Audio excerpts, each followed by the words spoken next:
this summer, and I'll introduce you properly in a second, but they're repaving Houghton, and they're also kind of putting in all the lines and all that kind of stuff. So they stopped just before my house. At one point I took a picture. There are 4 enormous trucks, like actually in my field of view out the back window. And so I ran out there, I coaxed everybody, and I said, look, did you see my driveway? It really needs a berm, because when, and I pointed up a trim, I'm like, well, so when it's raining, it just all comes down. So what you're telling me, Bill, is it's happening above the ground and below the ground. Yeah. But well, so now I can see why they designed it with French drains. I love to imagine it. Above ground, below ground. I think about the earth all the time. So can't get off. No, it's good. Well, and so if you're just joining us, I'm going to do a kind of slow introduction because we start broadcasting at 5:55, not broadcasting, but recording. So you are listening to Husky Bites. This is a weekly webinar series that started about a year ago almost. And so this is season 3. We did kind of summer, fall, and this is spring season, although we've just been talking about snow. The topic tonight is volcanoes and detecting them and sensing them, and so volcanic activity is part of the history of this place. And so before I formally introduce you, Bill, do you want to just say a word about that? Sure. We are the copper country, and the copper country is a totally unique place, and it's the product of a great big geothermal area. So you can kind of imagine Yellowstone steaming away above a big magma body, which had, before this geothermal event, had created enormous lava flows, maybe some of the biggest lava flows on Earth. And it's a place where maybe the continents started to split apart, maybe the very first continental rift. And so it's an historic place. And it's a place where Native Americans started mining copper for the first time. It's a totally unusual geologic site, and we're so proud of it. We're trying to get people to know more about it. And that's enough for me to talk about. No, that's perfect. All right. And so I'm gonna go ahead and get formally started. So I would like to launch this evening. I'm going to begin by showing a few slides. But first, let me introduce myself. My name is Janet Callahan. I'm Dean of the College of Engineering at Michigan Technological University, which is located in the Upper Peninsula of Michigan, which, if you've never heard of it, you should look it up. Look up the Upper Peninsula of Michigan, and then look for a town called Houghton, Houghton, and that is where Michigan Tech exists. Michigan Tech was founded in 1885 to train mining engineers, and so it's we've got 2 faculty from the Department of Geological and Mining Engineering and Sciences with us today. All right, so I'm going to share screen and just show a couple slides, and then I'm going to introduce you, Bill, and then you will introduce our featured speaker this evening, Dr. Simon Carn. Well, welcome everyone. It's wonderful to see you again. And if this is your first time joining us, this is a weekly webinar. So this evening's presentation is sponsored by Michigan Tech's Department of Geological and Mining Engineering and Sciences. Thank you to the Gregorys who are matching sponsorships and up to $25,000 toward the Michigan Tech Annual Scholarship Fund. And so if you would like to support a future webinar, 100% of anything that you give goes to all students at Michigan Tech without any distinguishing among them. In other words, these are not just College of Engineering scholarships, it's the Michigan Tech Annual Scholarship Fund. So in the special instructions, just type in Husky Bites, then that is how your gift will get attributed. And if you forget to do that, or if you just want to reach out, just send an email to engineering@mtu.edu, where Danielle will answer any questions you have. So these are also being live streamed through Facebook, and all the webinars are posted after the event. And I encourage you, if you want to kind of look back into the library of different talks that have been given, please do so. A quick poll to see who's with us today. The audience changes. Last week we had quite a lot of alumni. So who's joining us today? If you are live here, you should be able to fill out the poll, and so we can see we've got a combination of Michigan Tech students, we've got alumni and alumni, faculty and staff, friends of Michigan Tech, and family of current and future students. And we'll let that go for a few moments more. But predominantly, these are people who have graduated from our university, still engaged in keeping in touch with what's going on. And so those of you who are alumni, please reach out to other folks and invite them to Husky Bites. I think it would be a fun thing to do with a grandchild or with a son or daughter or with a cousin or any sort of future Husky. I think it'd be kind of fun to do that. I'm going to go to the next slide. This is the lineup, the remaining lineup. These are all posted online. You just go to mtu.edu/Husky Bites. So next week, we have a faculty member joining us to talk about cybersecurity. And then the following week, we have an early spring break. There will be no session that week. And then we have a series of 7 additional webinars that will follow. So next week's webinar will feature our faculty member, Dr. Ten, and whose first name is pronounced as Chewy. So that makes it easy to remember. So Dr. Chewy Ten, who is in the Department of Electrical and Computer Engineering. We're going to be learning about keeping ahead of the cybersecurity curve. And that's the email address to use if you would like to sponsor Husky Bites. And if you sponsored one in the fall and want to do one in the spring, you know what? All the money goes to student scholarships. All right, so this is my cue to stop sharing. And so I'm going to stop sharing. And so Simon, go ahead and start loading up your slides while I introduce Bill. And so my co-host this evening is our beloved Dr. Bill Rose, who has a long career here at Michigan Tech. He's been at Michigan Tech since 1970. He retired in 2011. He was chair and leader of the program in the 1990s. Bill joined us after graduating with his BS and PhD from Dartmouth, and I won't give away what year that was, Bill. Well, I guess I did. It was 1970, and then he came here because he understood the strong relationship between this area and and copper and lava and his interest in the earth. He loves Houghton. He loves hands-on science. He loves going outside.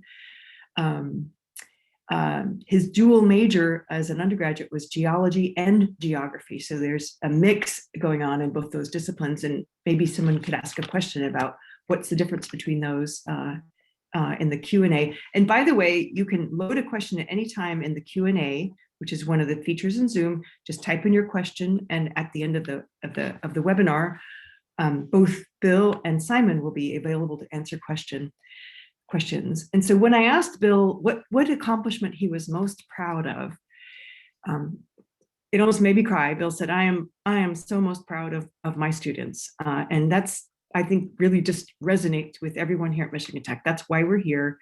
That's why we've dedicated our lives to doing this. And so with that, Bill, I'm going to turn it over to you to also introduce Simon. Thank you. Simon came to Michigan Tech as part of a partnership that we got developed about volcanic clouds. And this is when volcanoes started to be dangerous to aircraft. And that was an opportunity for us. And Simon had 2 important mentors from my perspective. One is a really good friend of mine who is at Cambridge, where he was a graduate student, and that was Clive Oppenheimer, an outstandingly creative man, but also a really fascinating personality. inspiring personality. And the second mentor was a man named Arlen Krieger, who is at the NASA Goddard Space Center. And we had an association because we were separated so far apart. I was the only person here at Michigan Tech, and everyone else was scattered from Australia to Argentina to Italy to Soviet Union. Wonderful, wonderful people, and a lot of people in the UK. And so we managed to form a consortium where we could get together, and we were early users of the internet.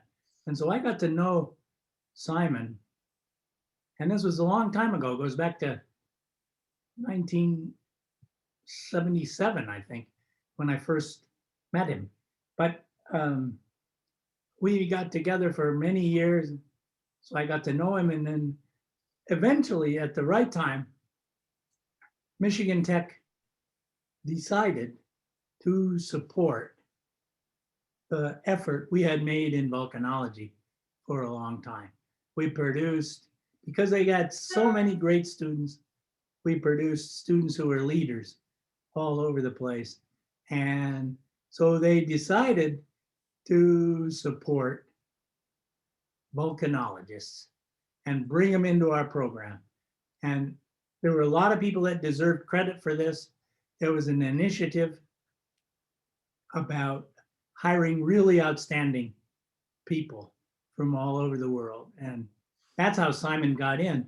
He was competing with every kind of engineer you can imagine to get a position. And so I'm so proud of the university because now we have several volcanologists, and I retired after 10 years. But Simon is one of the very best.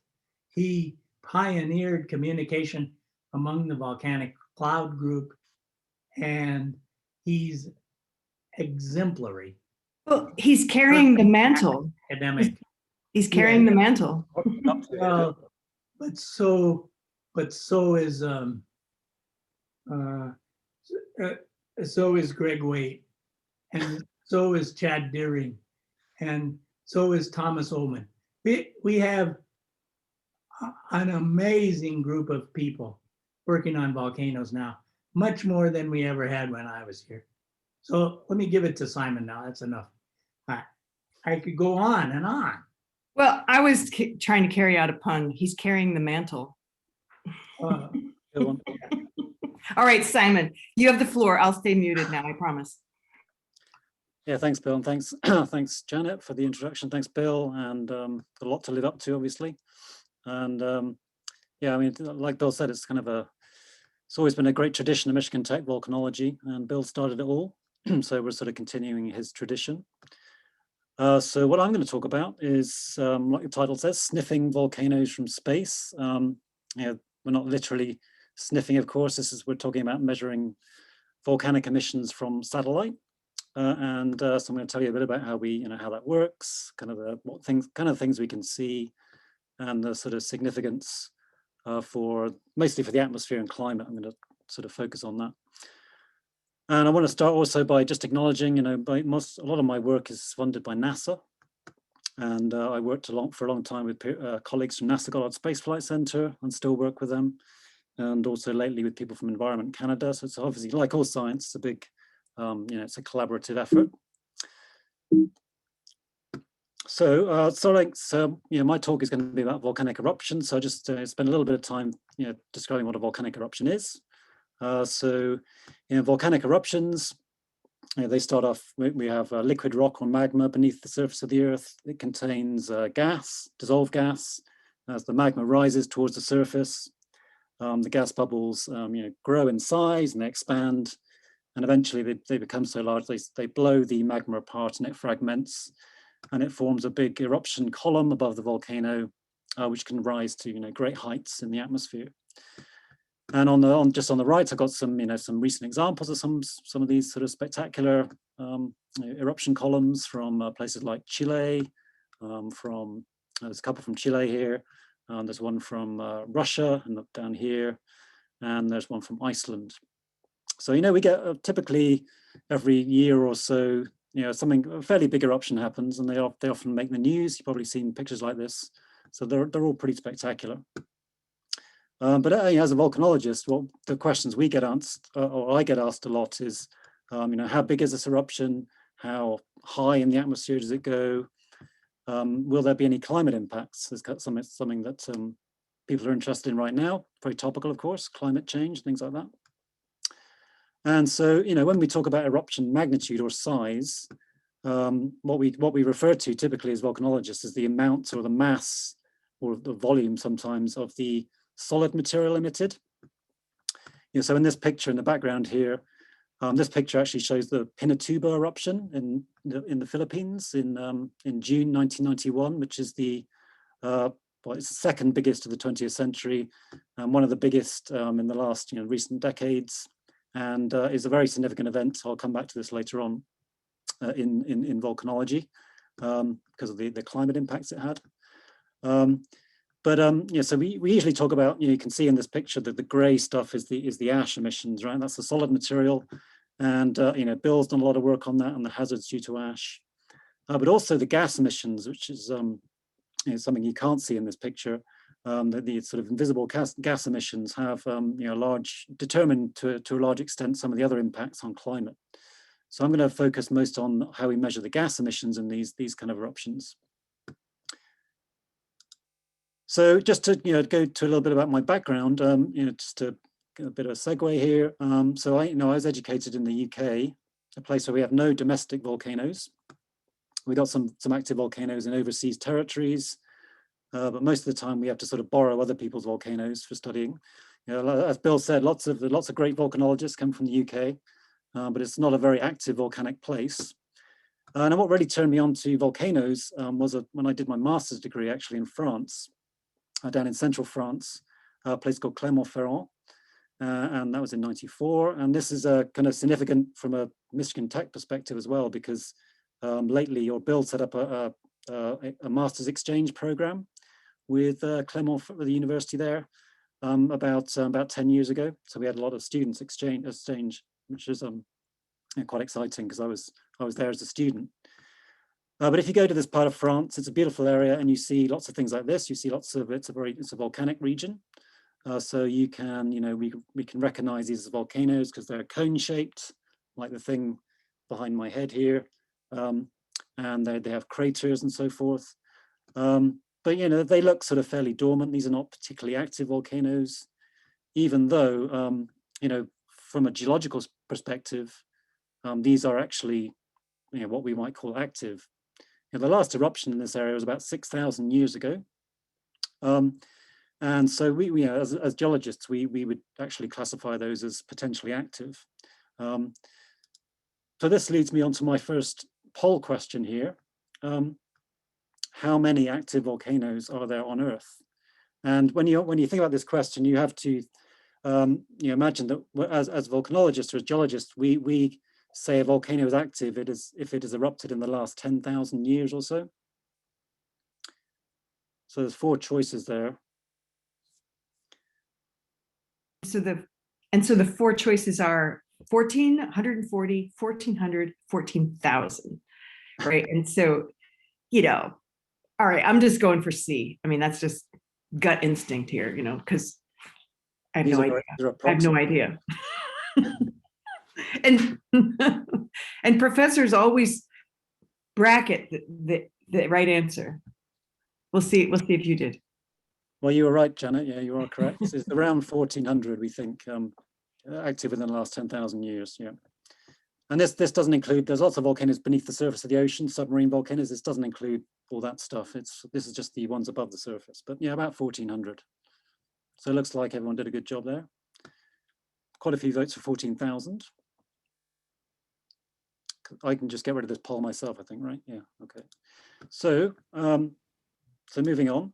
So when we think about active volcanoes, this is a picture of a volcano in Costa Rica, and this has a gas plume coming out the top of it. So this is something, when we think about active volcanoes, something that tells us a volcano is active is the gas emissions, right? And now volcanic degassing is a very important process because over long periods of time, it's been it's the source of the Earth's atmosphere. Now, if you probably know that the air, the atmosphere of the Earth is mostly comprised of nitrogen, and about 78% nitrogen, it's about 21% oxygen, it's about 1% of argon, and also variable amounts of water, a few percent of water. And also notably, there's about 0.04% carbon dioxide. Now, this is quite different from the stuff that comes out of volcanoes. Is typically around, it's dominated by water vapor, 60 to 99% water, maybe 1 to 30% carbon dioxide, a significant amount of this gas called sulfur dioxide, SO2, and less than 1% of a bunch of other stuff. So what has happened over time is that this volcanic water that's been degassing from volcanoes for over geological millions of years has the water from the volcanoes is condensed into the oceans. The carbon, the CO2, a lot of that has gone into the rocks. So things like rocks containing carbon, like limestones and fossil fuels that we're now burning, of course, to release that carbon back into the atmosphere. So it's kind of a good thing that all that carbon was locked up in the rocks. And then, basically, but volcanoes do emit a small amount of nitrogen, and that nitrogen is accumulated over time to become eventually, it's a kind of an inert gas, so it doesn't doesn't react with anything in the atmosphere, it sort of sticks around. And so this has become the major component of our atmosphere over time. And another, the important gas here from a volcanological perspective is this gas sulfur dioxide. And this is the one we focus on as volcanologists because it has a low background in the atmosphere. There's not many other sources apart from volcanoes. And it doesn't stick around in the atmosphere too long, so it doesn't accumulate too much. So this is the one we focus on as volcanologists to monitor volcanoes. And now the sulfur has a major role in the climate impacts of volcanic eruptions, okay? And this is shown in this chart here. So again, we have our eruption, our volcanic eruption. The eruption contains ash and a lot of different types of gas. But the main, the critical one here is the sulfur gases. So SO2 here. So why is sulfur important?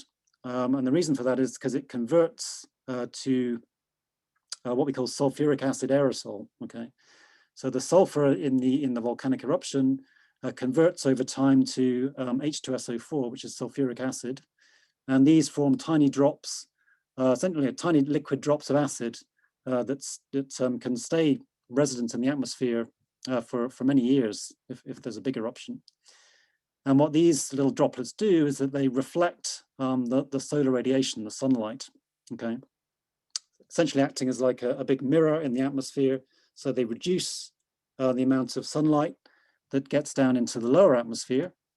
And that results in cooling down here in the lower atmosphere. And actually you can also get heating of the aerosols themselves, absorb some heat, some radiation, they heat up.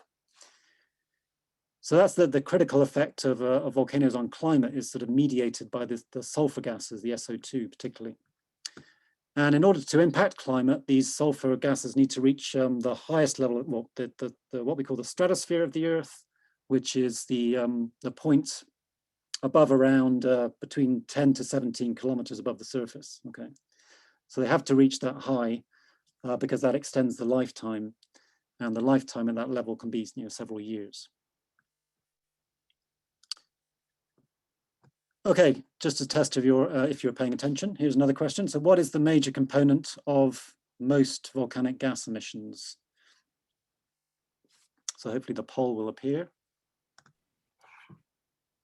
All right, so as the second poll is loading up, I'm just going to read it out loud. So there's 4 choices: A, nitrogen, N2, B, water vapor, H2O, C, carbon dioxide, CO2, and D, sulfur dioxide, SO2. And I'm not seeing the quiz myself. I might have buried it beneath my screen.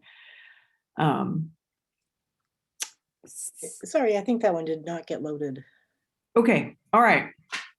So, all right, I will be the audience speculating here. So according to Janet's, like, professors never use the endpoints, it would either be B or C. But as a scientist, I actually know that B and C are not the right answer. So I'm going to answer the right answer. The answer is A. Incorrect. Oh no. Volcanic gas emissions. Dang, I fell for it. Yeah, it's water. So yeah, so the volcanic emissions dominated by water. Not but just the atmosphere atmosphere. is dominated by nitrogen, right? So how do we measure volcanic gases? Well, there's various techniques we can use. You can go up to the volcano itself and sample it directly. You can use various types of sensor, and these tend to be quite sort of hazardous, pursuits to go into a volcanic crater and actually sample the gases. And they can be, the volcanic environment is very corrosive, so the instruments don't last very long in these kind of environments. You can use what we call remote sensing techniques at the bottom, or ground-based remote sensing techniques, where we use spectrometers and point them at volcanic vents. And this also, you have to get pretty close to the volcano in this case, so it can be hazardous. And on the bottom left here, people are sort of really exciting new area is people are starting to use drones or uncrewed aerial vehicles to sample volcanic gases. So these techniques all have their advantages, but how did I get into the satellite techniques? And just to go back to my sort of career path here, after I worked in France, or after my studies rather in Europe, I worked a little bit on Montserrat, which is an island, an active volcanic island down in the Eastern Caribbean.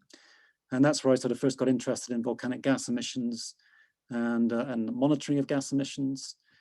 And then I moved to NASA in Maryland, NASA Goddard Space Flight Center. And this is where at NASA, this is where and Bill mentioned Arlen Kruger, and he is the chap that first devised the technique we use to monitor volcanic gases from space. And this is kind of an accidental discovery because, and this was in 1983 or 1982. There was a volcanic eruption in Mexico from a volcano called El Chichon, and an instrument that was designed to measure ozone in the atmosphere, called the Total Ozone Mapping Spectrometer, or TOMS, picked up a strange signal over this volcano. And they later discovered that this was actually due to SO2 gas. It wasn't the volcano producing lots of ozone, it was SO2, okay? And previously, we didn't really have a great idea about how much SO2 volcanoes emitted, particularly these big eruptions. Now, the reason this technique works is that ozone and SO2, and I've got some pictures on the left here, are fairly similar sort of chemical molecules. Ozone is just 3 oxygens joined together. SO2, you just substitute one of the oxygens for a sulfur. So they're quite similar, so they behave in very similar ways. So an instrument designed to measure ozone can also measure SO2. So this is the first discovery of this technique. And on the right is the cover of Science magazine in 1983, following this discovery. And here is a photo of Bill. I think this is Bill's helicopter landing at that same volcano in February '83. So Bill visited this volcano after the eruption. The eruption was in April of '82. A very big eruption, one of the biggest of the last few decades. So satellites then, the advantage of satellites is that you get this big picture view of eruptions. So it doesn't matter where a volcano has erupted or when it erupted. There's usually a satellite we can use to look at it. So it doesn't have the constraints of sort of ground-based techniques. Now this image is from an interesting satellite that we've just started working with, which is called the Deep Space Climate Observatory, DSCOVR. And this is located 1 million miles from Earth, between the Earth and the Sun, at a special place in the solar system called the Earth-Sun Lagrange point. And at this point, this is where the sort of gravitational attraction of the Earth and the Sun essentially cancel out. So a satellite sort of remains fixed in that place, and it orbits the Sun at the same rate as the Earth orbits the Sun. Okay, so from that special place, you get a sort of constant view of the Earth rotating in your field of view, essentially. And this is a really sort of neat place to do sort of this type of satellite remote sensing. And in this red circle here, if you just look closely, you can actually see a volcanic eruption just sort of popping above the clouds there. That you can see the ash cloud, which is this one also shown on the right in the other picture here. And this is an eruption that occurred in the far east of Russia in June 2019. So this is a really nice, actually quite a novel, new sort of observations we're looking at to monitor volcanic eruptions. Now, the other interesting thing about this is nothing to do with eruptions, is that sometimes the moon photobombs this satellite. So this, this place in the solar system, we're beyond the orbit of the moon. So sometimes the moon passes in front, and you can see the far side of the moon in that case. So it's kind of a nice little novel feature of this kind of orbit. So how does this technique work? So the technique we use to monitor volcanic SO2 from space, just to go over that briefly, if you're interested in the technique. So we start off with ultraviolet light from the sun, the same kind of UV radiation that causes sunburn if you don't wear sunscreen. That UV radiation travels through space and it passes through the ozone layer in the atmosphere, and some of the UV gets absorbed. And then it also will get absorbed by SO2, any volcanic SO2 that's present, and then it gets scattered or reflected back to space, back to the satellite. Okay, and so by comparing the radiation coming directly from the sun to the radiation reflected off the Earth, we can basically figure out the amount of ozone and the amount of SO2 in the atmosphere. And so these kind of measurements have been used for a long time to monitor the ozone layer, but they're also very effective at measuring SO2. So here's an example of the kind of thing you can get. So since the first, in 1983, the techniques have evolved tremendously. So that, the satellites have become more accurate, higher resolution and so forth. So again, this is the same eruption I showed you in that previous slide, actually. The volcano here is on the left is a sequence of satellite images showing the SO2 emission from a volcanic eruption. And the volcano is down here. It's, again, this is the one in far eastern Russia, which was erupted in June of 2019. And for reference, I've just indicated Houghton as well. So some of the gas cloud from this eruption did pass over this area. But what you can see is, we see the eruption, and then the SO2 cloud spreads out in the atmosphere. It's a great demonstration of the fluid nature of our atmosphere. Essentially, the SO2 is spreading and it's following the atmospheric winds, and it's gradually decaying over time. And this is what's shown in the right-hand plot, is how the actual mass of SO2 in that cloud varies over time. So you can see it sort of quickly rises to a peak of around, in this case, 1.4 million tons of SO2. So that was the total emission, if you like. And then over time, it sort of gradually decays away. And this is as I mentioned before, this is the conversion of the SO2 to the sulfuric acid aerosol. So the SO2 is gradually being depleted as the chemical reaction occurs, the conversion to sulfuric acid, which is, remember, that's the thing that controls the climate impacts, is this sulfuric acid aerosol in the atmosphere. Now, this particular eruption wasn't big enough to have a significant effect on climate. And I'll come back in a minute to the sort of criteria that we think are needed for climate impacts. But this was still quite a big event.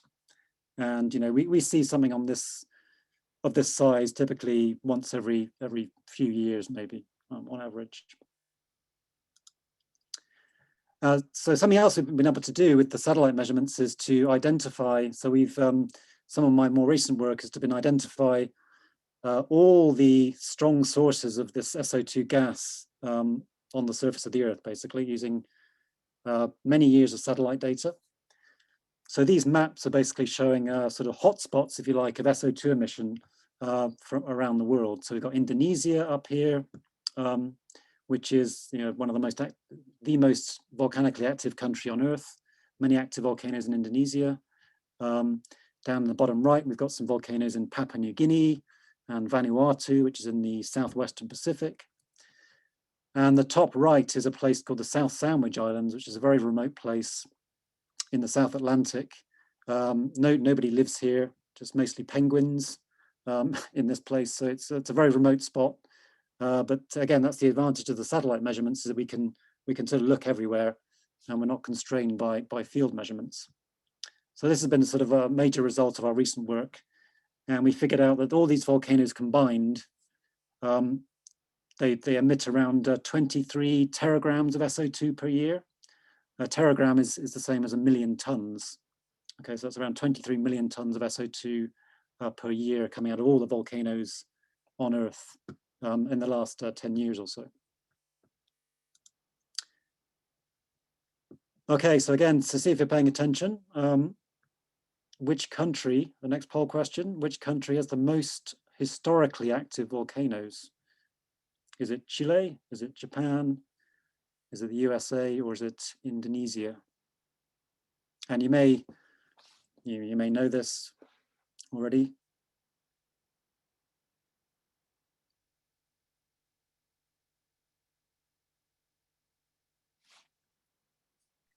I'm not speculating, I'm just saying.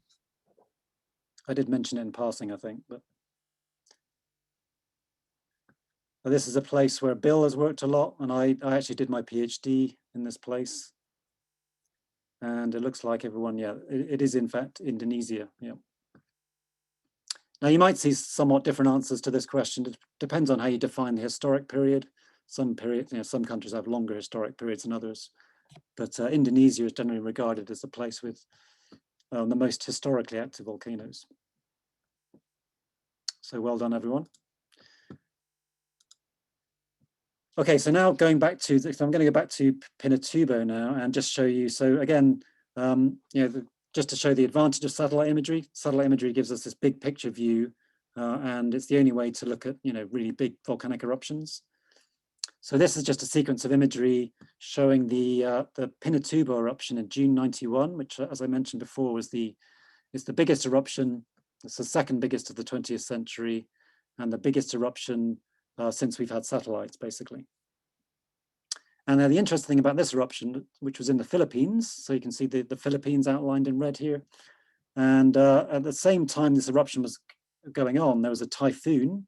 So they had two sort of natural hazards coinciding, if you like, which is kind of unfortunate. But you can just see that the white clouds underneath are the typhoon Yunya, which was impacting the Philippines at the same time. So the volcano here is the yellow cross, and I'll just show you a sequence of images just showing the growth of the large volcanic cloud as it grew in the atmosphere. So this thing, you can see this is what we call an umbrella cloud for the obvious reason. It sort of spreads out like an umbrella, and this thing was, it was huge, hundreds of kilometers across, and the reason, the way we can tell that when a big eruption is happening is that the material tends to spread sort of regardless of the wind direction. So when this eruption was going on, the wind is basically out of the top right and flowing in that direction, but the material spreads upwind because it's just, there's so much material, it's so dense that it flows under gravity and it flows against the wind, okay?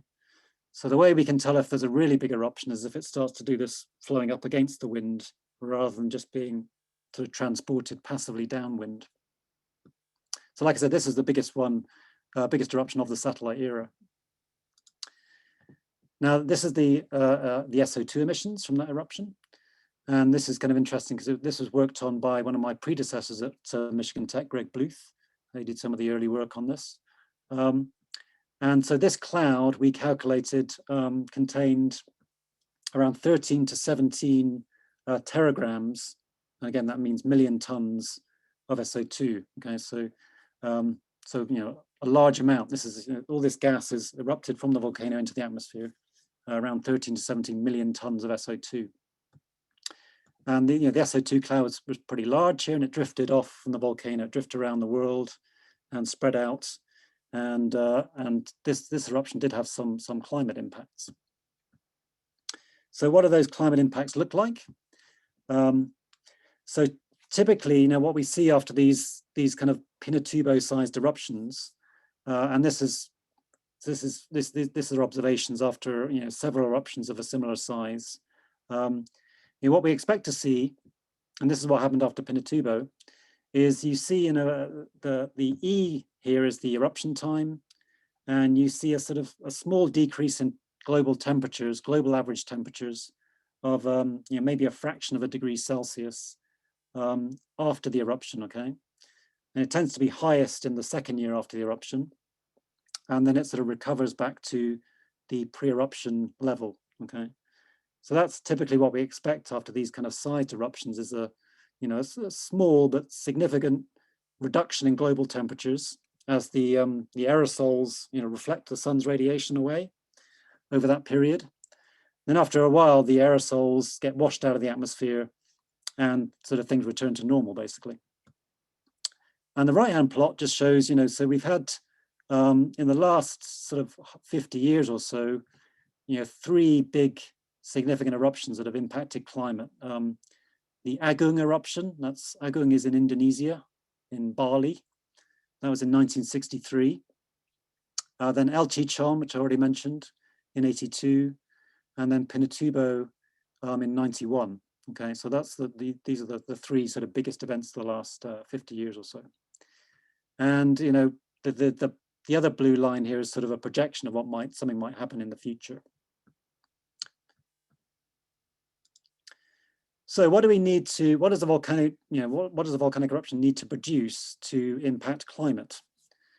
Now, so here, this chart shows all the eruptions. So we keep a database of all eruptions that and their SO2 emissions, everything we see from satellite. And this goes back to 1978, this database. So on this plot, you're seeing all the eruptions we've detected. Each eruption is a circle. And the size of the circle is showing you the SO2 amount emitted. And the color is showing you the altitude. Okay, so the red ones are the ones that reach high in the atmosphere, and the white ones are much lower. So the first, and there's about 700 eruptions on this plot. So the first criteria is that to have a global impact, the volcano needs to be in the tropics. So I'm just I've taken away all the eruptions that are not in the tropics. And so I should have added that the vertical axis here is latitude, right? So these are all plotted by latitude, north and south, okay? Just to showing you the location. So I've taken away all the ones that aren't in the tropics.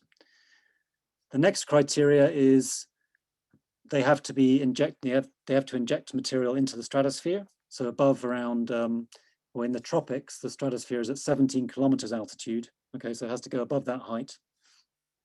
So I've taken away all the ones that didn't reach the stratosphere.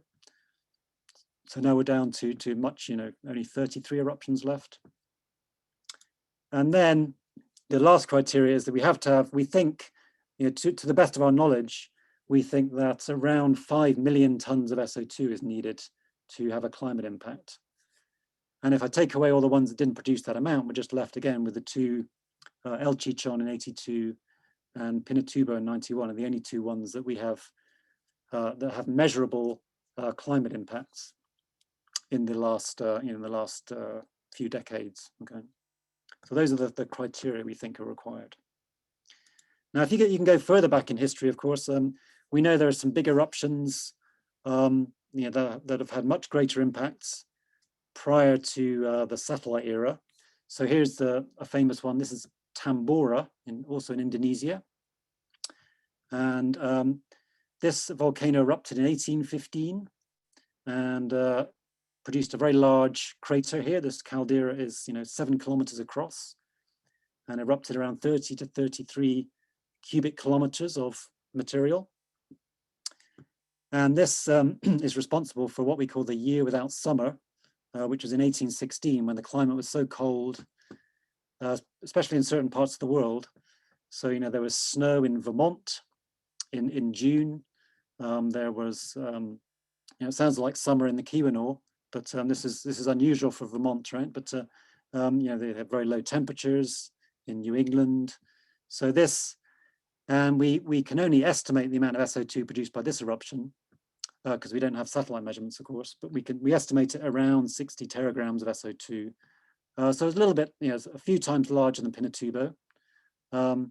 And with sort of correspondingly larger impacts on climate. So this is quite a significant event, significant impacts on climate globally, especially in Europe and New England was sort of two focal points.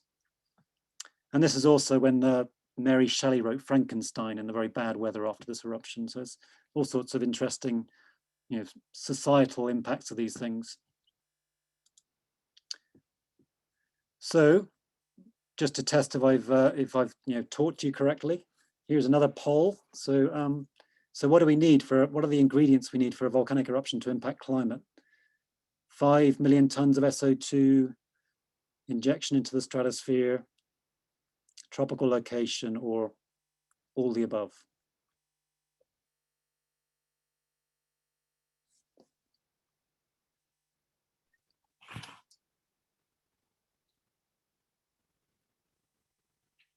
What's the pass rate on your exams, Simon? 100%, of course.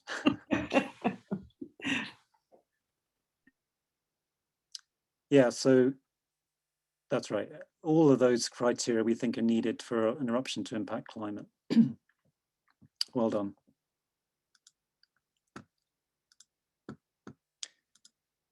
Now, just to got on, so I'm going to continue a little bit longer here. So what about other gases then? What about CO2, carbon dioxide? I mentioned before that volcanoes do produce CO2. Now, there's a great interest in CO2, of course, because on the plot on the left shows the famous Keeling curve, which is the the rise in CO2 in Earth's atmosphere over the last few decades. Currently, it's around 416 parts per million. Now, so the overwhelming consensus, of course, is that humans are causing this rise in CO2, and for this reason, detection of volcanic CO2 from space is really hard because there's so much CO2 in the atmosphere already, and volcanoes don't produce enough basically to rise above that background signal.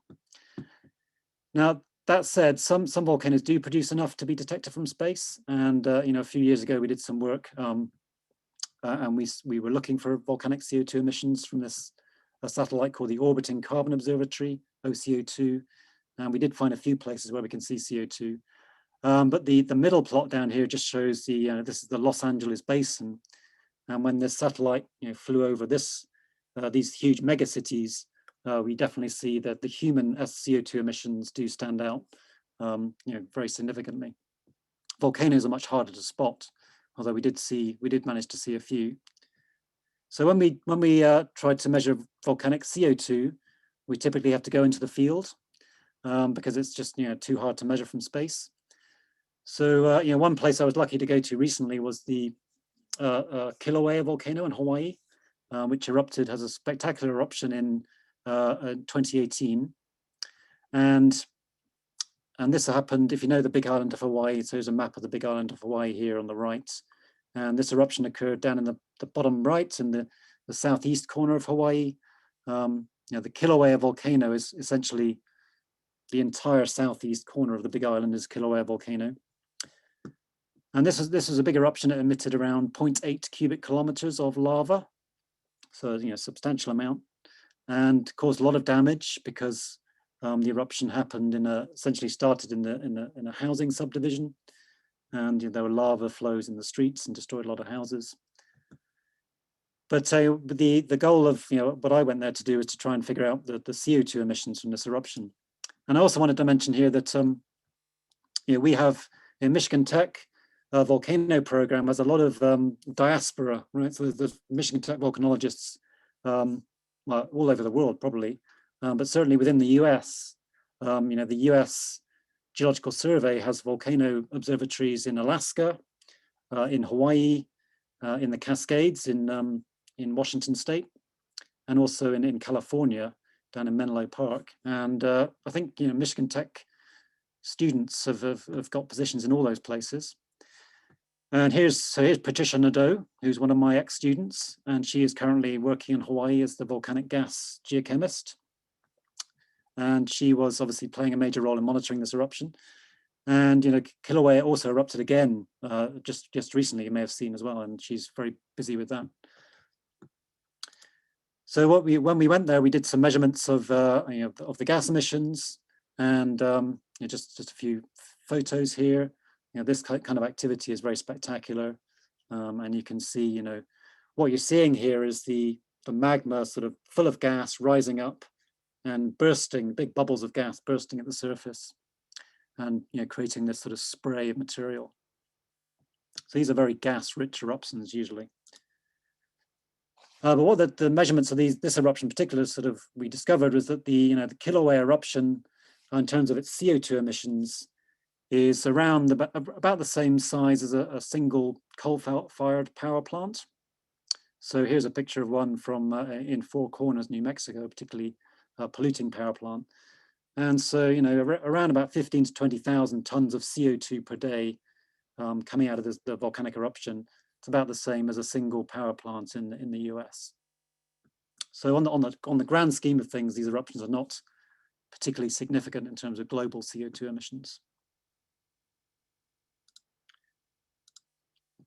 So here's where we stand. In terms of the global context, volcanic emissions. So I've got some pie charts here in the top left. So in terms of SO2 emissions, volcanoes are quite a substantial slice of global SO2 emissions, around 10 to 15% or so. And the human emissions are larger, but they're actually decreasing. So most of the anthropogenic SO2 emissions are from coal-fired power plants, burning of fossil fuels that also release sulfur. And these are gradually being cleaned up over time. So there's the anthropogenic emissions of SO2 are decreasing over time. But the volcanoes, of course, are remaining approximately constant because they don't change. They tend to sort of stay constant for thousands of years. So they don't change very quickly. So gradually the contribution of volcanoes to the SO2 emission to global SO2 is increasing. Now with the CO2, it's a different picture. The volcanic CO2 is a very tiny proportion of global CO2 emissions. And I've got some numbers down here in the bottom right. So our best estimates suggest that volcanoes emit around 280 to 360 million tons of CO2 per year. And the latest or recent anthropogenic CO2 emission is 2 orders of magnitude larger, so around 36 billion tons of CO2 per year. So kind of a very big difference. And that, like I said, is the reason we can't measure the CO2, the volcanic CO2 from space, is there's just too much CO2 in the atmosphere already. Okay, I'm just going to test you now on whether I've convinced you. So this is kind of an easy one, just a 50-50 chance. So what do you think has been the main driver of atmospheric CO2 levels and of course, hence global warming in recent decades? Well, and so there's two choices. Is it anthropogenic or volcanic activity? So the two choices are A, anthropogenic / human activity, or B, volcanic activity.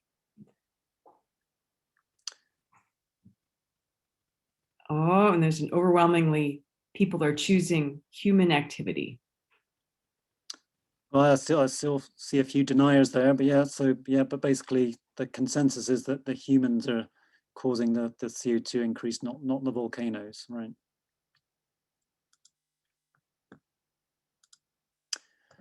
So this is my last slide. So just, when will the next big eruption occur? Well, we don't really know. Hopefully these things tend to give us some warning times. The Pinatubo eruption there was a build-up a few months before that eruption, so we had some time to prepare. And many of us in the volcanic community are sort of waiting, of course, for the next big one.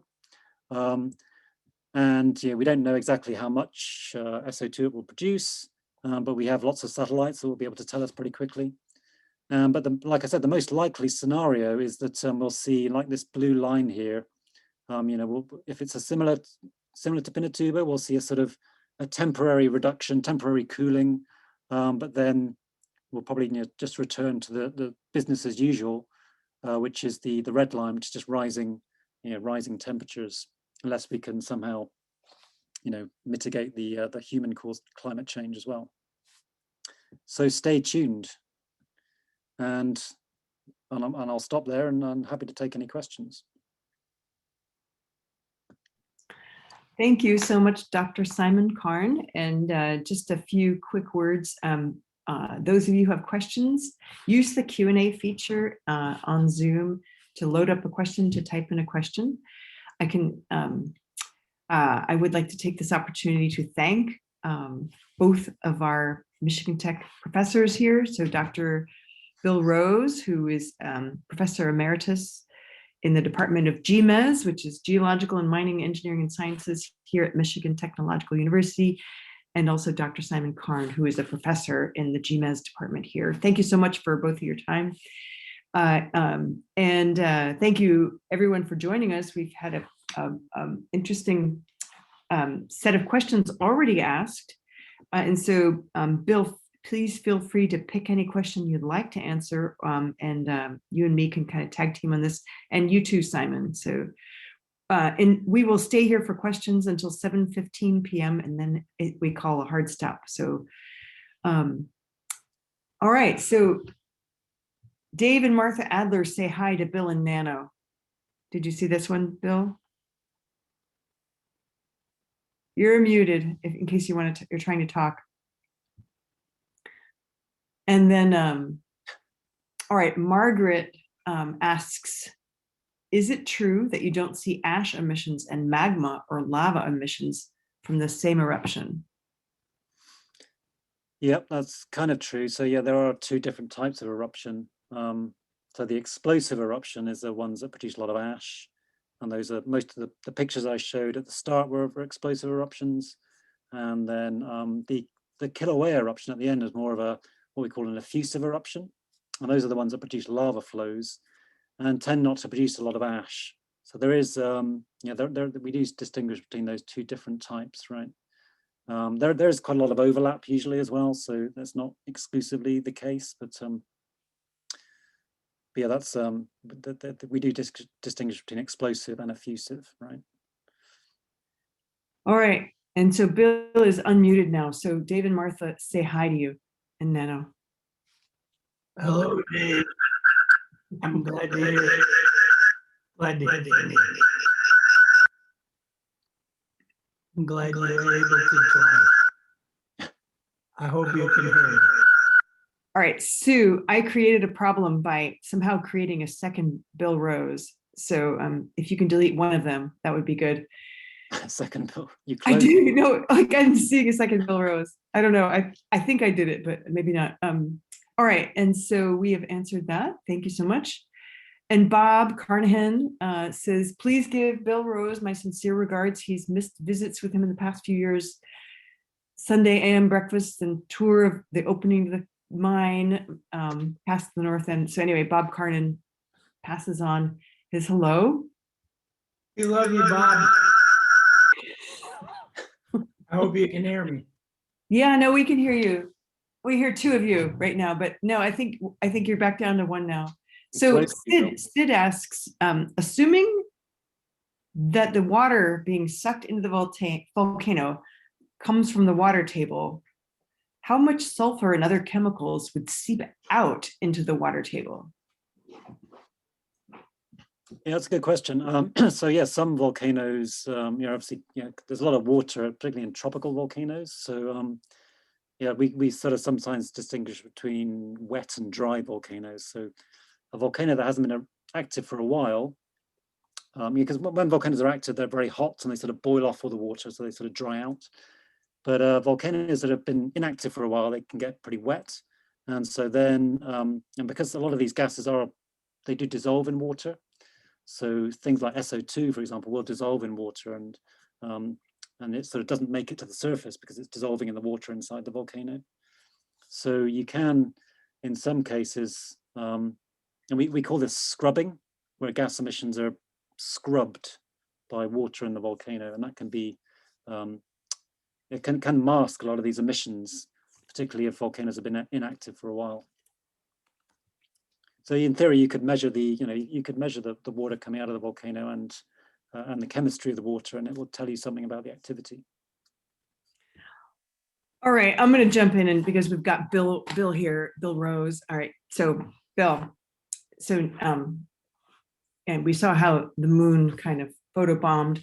So if you were to tell us one story that you would like to relate to about being a professor here at Michigan Tech, or just across your journeys, tell us a tale. Wow, one story. Well, it's a story about taking students to the field. That is so important. And I think what you realize is that our students are technologically adept. They really know how to solve quantitative problems. And they're really interested in doing that. And they have great confidence in doing that. But when you take them to Guatemala or Indonesia or the Philippines, they are confronted with another world. And that is with the realization that the problems of people in the world don't rise to the same levels of importance because of their culture. These people need food for their family that night, and they have other issues associated with them. And so what happens from these events is that, I mean, what Simon does is incredibly gifted, and it solves many quantitative problems of knowing what clouds are dangerous. But that danger that we define from our perspective is not the same as what people who are living on the ground next to the volcano. And it's so important that at Michigan Tech, our students have learned both. They've learned how to solve things in the quantitative way, in a very focused way, like an engineer does it. And they've learned how to listen to people and to understand the danger from their own cultural situation. And I'm really proud of that. We have a great program. And so we got to keep it going because this program does it. You heard Simon talk about highly sophisticated methods, but dealing with social cultures is highly sophisticated too. And we need to do both. And so I'm proud of you guys. I'm 10 years retired and it's still going on. Keep it up. I mean, as the dean, I'm so happy that you put this opportunity in front of us, because I believe that the sustained, broad approach to science is really important, but it's even more important when we have a social conscience. Mm-hmm. And so thank you. Oh, thank you, Bill. It's been an honor to have you as a co-host here.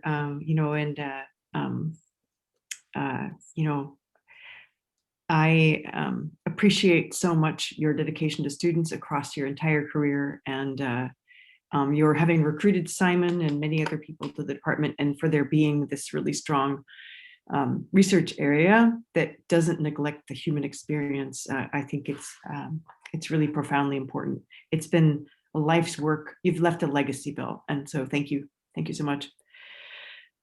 Just I was mentioning where I live in town, so I just have to walk 20 feet up, and there's one of the oh, what is it called? You know, where you can scan and you can learn about the what is that called, Bill? Geosite? Yes, there's a geosite. Yes, because there's an old mine just above my hill. So Absolutely. no, it's Built in another. Colombia. No, it's another huge. No, yeah, and this area. I mean, copper. So if those of you don't understand this, so copper is found in its native elemental form here, and there are very few places on the planet. I mean, I can name only one other that I know of. You can dig copper out of the ground here. They've dug it out as far as they can, like, actually mine, but they cut slabs of copper out of the earth here and used it to make the first wires in the United States. And I'm not sure anybody understands still why it wasn't oxidized copper or cupric carbon dioxide or things like that. But great, Simon, go ahead. I had a slide. I took a slide about that out of my talk because it was too long already. But you know, copper usually combines with sulfur in a copper sulfide ores, which is kind of unusual. So the Keweenaw copper is unusual because it's native. And so the question is, you know, what happened to the sulfur? And you know, Bill thinks about this a lot. But you know, one possibility is just the sulfur is all degassed and big eruptions, and so like the kind of things I was showing, but you know, billions of years ago. And so it's all kind of interlinked. You know, sulfur and copper are have an affinity for each other. So, except right. Simon, pick your favorite technical question that you can see up there. You can see them, right? Yeah. There's one that says, "Are there any volcanoes you're worried about?" From an anonymous attendee. Yeah, it's interesting. Like I said at the end, you know, when's the next big eruption going to occur? And the ones I'm most worried about are the ones where nothing's happening right now. So Pinatubo, before it erupted, when it was just a forested mountain, no one actually knew it was a volcano. And El Chichon as well, sort of, you know, it'd been inactive for so long, it's sort of, no one really recognized it as a volcanic structure. So the ones that produce the biggest eruptions tend to have been the ones that have been inactive for many centuries or millennia. So they kind of lose their volcanic form. You don't recognize them as volcanoes. So the ones I'm most worried about are you know, the sort of sleeping ones that we're not really monitoring right now because they don't look like volcanoes. Maybe somewhere like Indonesia or you know, the Philippines.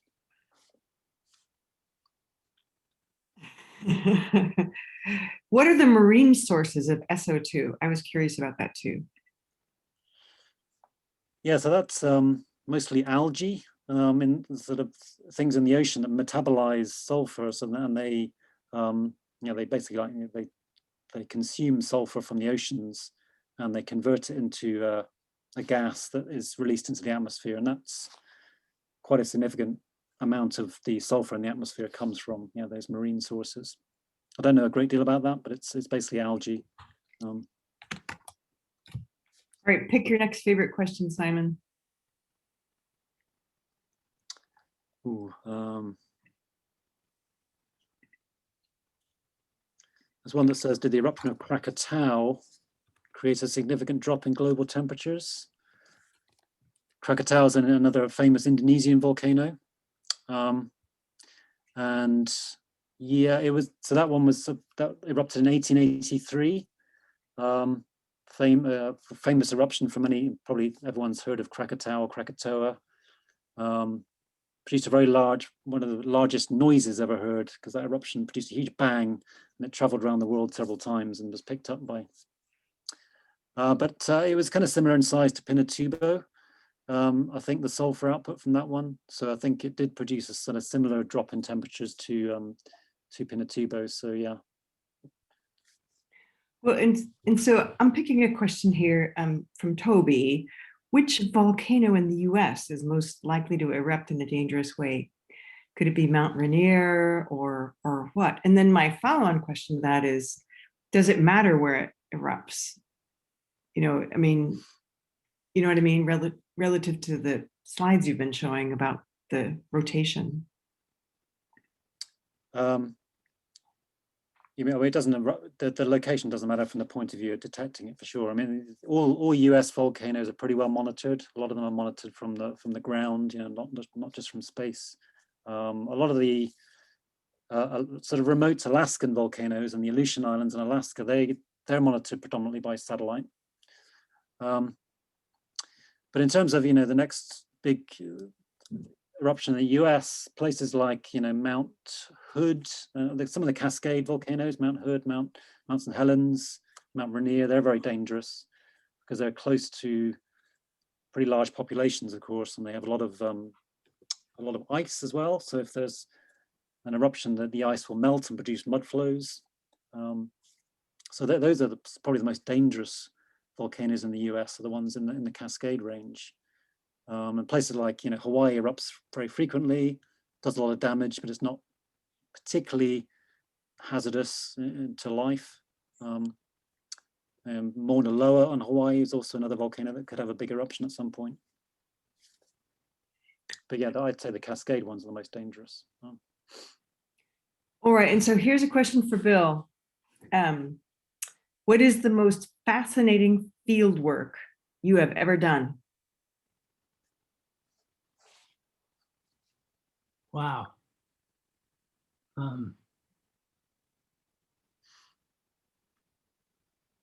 Well, I've had a long-term, can you hear me? Yeah, we can hear you. Okay. I've had a long-term association with a volcano in Guatemala called Santiaguito, which is a volcanic dome. And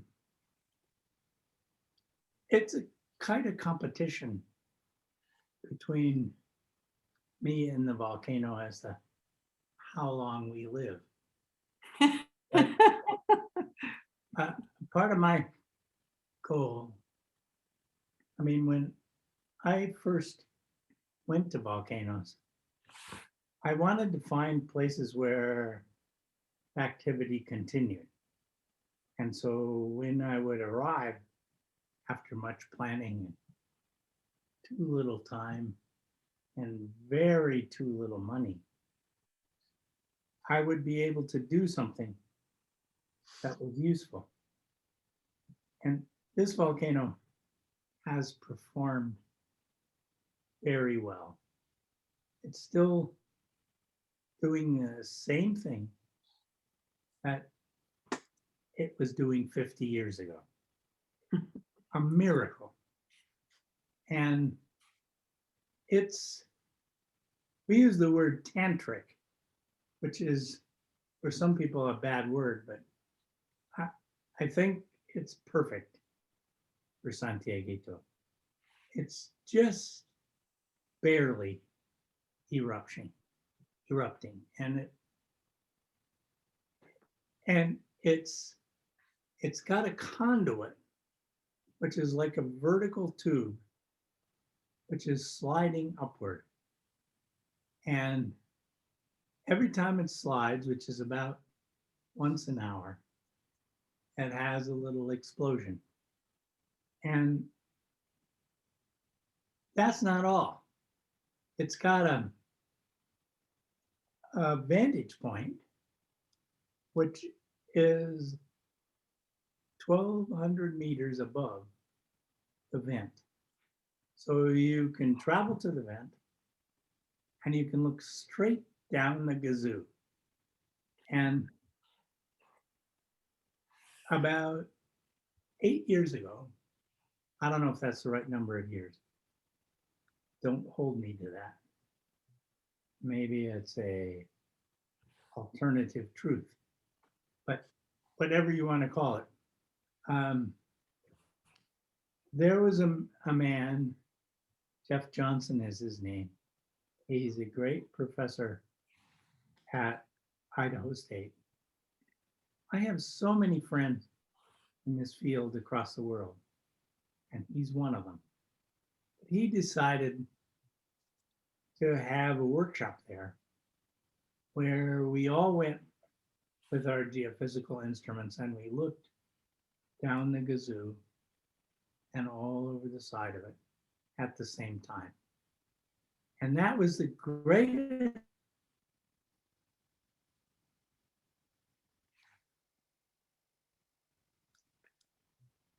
Okay. Bill just accomplishments froze. that day. Pardon? No, you're good. You came back. It's You, so you, complicated to organize that data.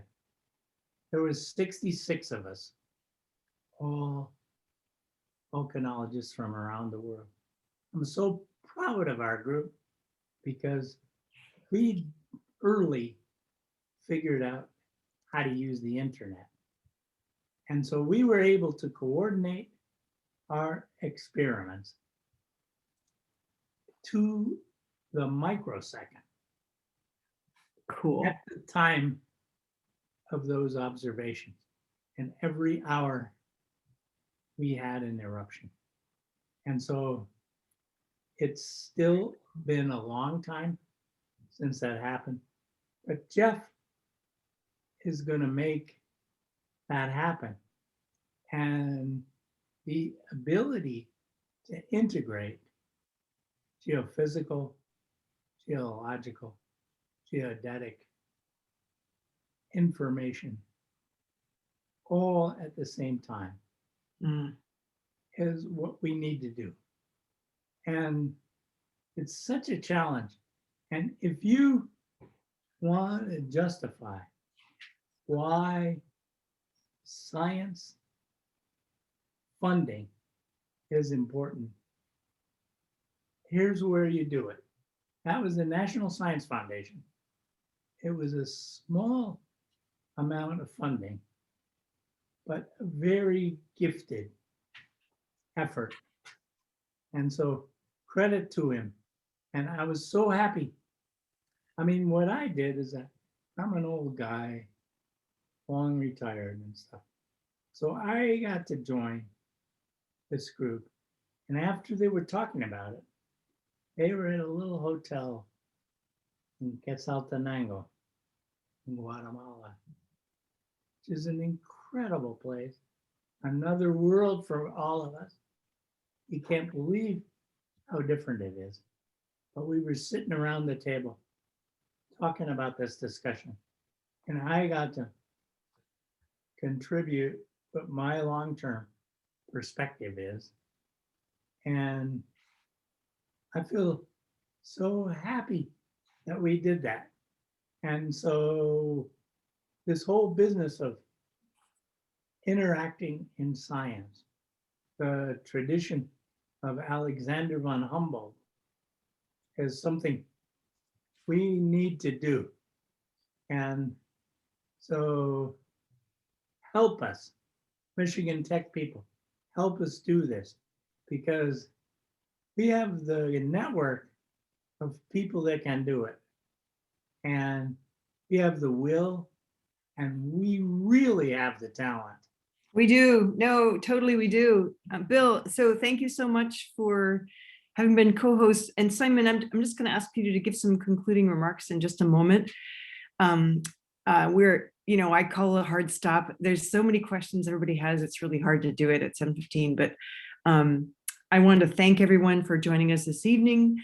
You have been joining Michigan Technological University's Department of Geological and Mining Engineering and Sciences with distinguished professor Bill Rose, who started the volcanology group at Michigan Tech and who's worked at Michigan Tech his whole career and who dedicated his life to students, and with featured speaker this evening, Dr. Simon Carn. And we learned this evening about sulfur dioxide emissions, carbon dioxide emissions, and their relative effect on the planet. And so, Simon, do you want to close it off with a couple of remarks, and we're going to close it down after that? Sure, yeah, I just want to pay tribute to Bill, for starting this whole field. Bill recognized early on the sort of importance of satellite remote sensing and pioneered a lot of that work, particularly in relation to volcanic ash. I didn't talk much about volcanic ash and the idea of the aviation hazard. So that's another really important thing I didn't have time to talk about. But obviously another reason we monitor volcanoes is because they produce a lot of ash in the atmosphere, and that can be a hazard to aviation.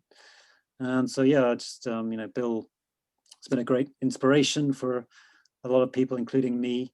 And just want to pay tribute to Bill.